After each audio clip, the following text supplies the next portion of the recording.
بلبسها مزجت بين الكاجوال واللبس الشعبي.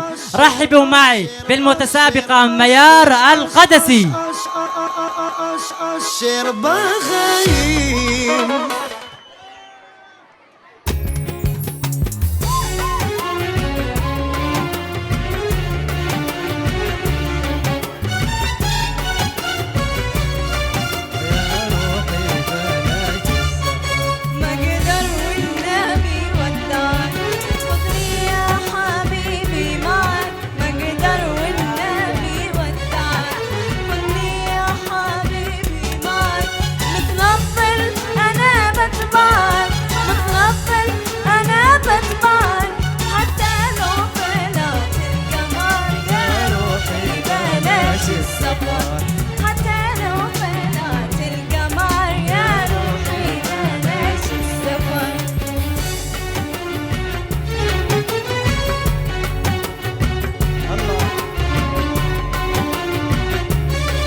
يا سلام سبب محمد. حلو جدا. وبس الموضوع كان فيه اخطاء بسيطه، لان ان شاء الله بتعدي. واشتيك تركزي برضو على اغنيه المواجهه لان هي الحاسمه بينكم الاربعه. شكرا.